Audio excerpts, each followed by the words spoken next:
हाल आपको पता है, उसामा फ्लाइटें आ रही हैं, जी जी जी जी अली जा रही है, सीट नहीं मिल रही है, दुनिया निकलना चाहती है। ये मुल्क किधर ये तो बड़े अफसोस की और बात। मैं कब से कह रहा हूँ, अना पे, ईगो पे, जिद में, एरोगेंस में फैसले नहीं होते। फैसले अगर या तो आइन और कानून के मुताबिक हो या मुशावरत से हो, उन तो बरकत होती है। जो फैसले इस मुल्क में कर रहा है बैठ के, जो किए जा रहे हैं इस हुकूमत के अंदर, ये तो अना और ईगो और जिद के फैसले हैं। तो मुल्क आगे किधर जाना है मुल्क है। ठीक है उसामा गाजी, आइन और कानून के मुताबिक फैसले होने चाहिए, लेकिन आइन को ये नहीं मानते या उतना मानते जितना इनको समझ आता है। जो इनको समझ नहीं आता उसको ये नहीं मानते, कानून को ये नहीं मानते हैं। फिर कैसे आइन और कानून के मुताबिक फैसले होंगे? क्या देखते हैं फिर आप मुस्तकबिल में, मुस्तकबिल करीब की भी अगर हम बात कर लें तो?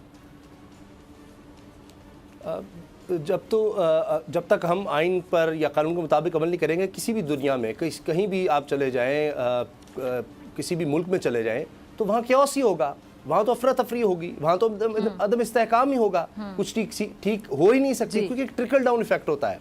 ये जो 1973 का आइन है, आप इससे कोई इख्तलाफ करे, कोई और बात करे, इसमें तरामीम करें, इसका हुलिया आगे पीछे होता रहा है, लेकिन बाय एंड लार्ज ये उसी तरह से कायम रहा है और इसको ख़त्म करने की कोशिश हुई, बड़ा कुछ होता रहा, लेकिन ये वाहिद डॉक्यूमेंट है पिछले 50 साल से जिस पर पूरी कौम का एक एग्रीमेंट है। अब अगर जब आप इससे हिलेंगे तो आप फिर बुनियादें हिला देते हैं। अब इस वक्त यही मसला है कि सिर्फ अपने इक़्तिदार के लिए अब इलेक्शन से भागा जा रहा है, नई नई तावीलें घड़ी जा रही हैं। ये हुकूमत फिर क्यों कह रही थी जी असम्बलियाँ नहीं तहलील होनी चाहिए? पहले चैलेंज करते थे, फिर कहा करी जी असम्बलियाँ तहलील होने से रोकनी है, पूरा इन्होंने जोर लगाया, लेकिन असम्बलियाँ तहलील हो गई। इनको पता था कि 90 दिन के अंदर इलेक्शन है। अब आप देखें कि जब इसके खिलाफ आप जाएंगे, पहले भी ये हुआ है, लेकिन उससे सबक नहीं सीखना, क्योंकि जब आप इक़्तिदार में होते हैं, अगर बैठ जाते हैं तो फिर ये ख्याल होता है कि जी आइन क्या है, कागज़ का टुकड़ा है। लेकिन इस पर अमल ना करने की वजह से आज देखें, जब अमल नहीं हुआ, जब डिक्टेटरशिप आई है, तो फिर क्या हुआ है मुल्क में, उसके बाद कितना क्योस रहा है, दहशतगर्दी बढ़ी है मुल्क में। कोई आप देखें इस तरह की सलाहियत नहीं बन सकी कि हम अपने पैरों पर खड़े हो सकें। वक्ती तौर पर होता है, वहाँ से डॉलर आ गए, वहाँ से डॉलर आ गए, अब वो सिलसिला भी बंद हो गया है। तो ये अब एक तरह से आप ये देखिए कि अब तो आइन इस वक्त मुल्क में प्रैक्टिकली अगर देखें तो मुअत्तल है, उस पर तो अमल दरामद नहीं हो रहा, और फिर हुकूमत तो कह रही है हम अमल करेंगे। मेरे पास आखिरी 2 मिनट है तो आपकी इजाज़त से, ठीक है? ऐसे वाकई कैसे चलेगा? अच्छा, आपकी तरफ आ रही हूँ अली ज़ैदी साहब, आपका लास्ट कमेंट मैं चाहूँगी, और साथ ज़रा बता दें कि फिर क्या लाहेमल होगा आगे, मुज़ाकरात की नाकामी की सूरत में क्या करने जा रहे हैं फिर आप लोग?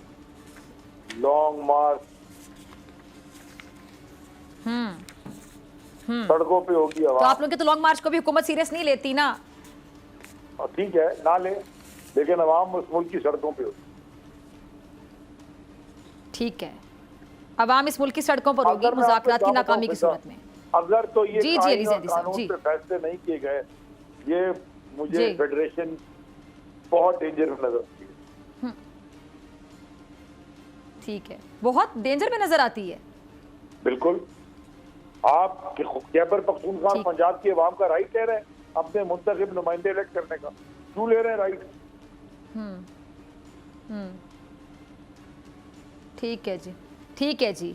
हुकूमत और अपोजिशन के बीच होने वाले जो मुज़ाकरात हैं और इस दौरान होने वाली सियासी और इंतकामी कार्रवाइयाँ और गिरफ्तारियाँ ये जाहिर करती हैं कि मुज़ाकरात कामयाब होने वाले नहीं हैं, और ऐसा तासुर हुकूमती वज़रा के बयानात से भी नुमाया होता है, फिर चाहे ख्वाजा आसिफ हों, खुरम दस्तगीर हों, जावेद लतीफ़ हों या फिर तलाल चौधरी। मगर अहम बात यह है कि मुज़ाकरात की जो नाकामी है, इस सूरत में कानूनी मामलात क्या रुख इख्तियार कर सकते हैं? क्या सुप्रीम कोर्ट ऑफ पाकिस्तान की जानिब से पंजाब में 14 मई को दी गई तारीख पर इंतखाबात होंगे? इलेक्शन कमीशन को फंड्स मिलने और ना मिलने की सूरत में जो सूरत हाल है वो क्या होगी? इस पर बात करने के लिए मेरे साथ मौजूद है माहिर कानून, साबिक attorney general of Pakistan Ashtar Ausaf साहब। बहुत शुक्रिया आपके वक्त के लिए। अशतर औसाफ साहब, मुज़ाकरात कामयाब नहीं होते, अगर सियासी जमातें और सियासतदान नाकाम हो जाते हैं, तो जो कानूनी मामला है वो क्या होगा? और आप क्या समझते हैं कि मुज़ाकरात के अमल को सबूताज आखिर कौन कर रहा है? देखिए, हमें उम्मीद रखनी चाहिए कि जिस तरह की टीम दोनों तरफ से मौजूद है वो बड़ी संजीदा टीम है। एक तरफ अली ज़फ़र हैं और दूसरी तरफ जो है आज़म नज़ीर तारड़ हैं। एक तरफ जो है वो शाह महमूद कुरैशी हैं और दूसरी तरफ जो है वो इसहाक डार साहब हैं, वहाँ पे साद रफ़ीक साहब हैं, किश्वर साहिबा हैं। सो ये बहुत संजीदा टीम मुझे नज़र आ रही है। जिसके अंदर मुझे पूरी उम्मीद है कि मुज़ाकरात जो है वो कामयाब होंगे। अब सवाल ये है कि मुज़ाकरात हैं किस चीज़ के लिए।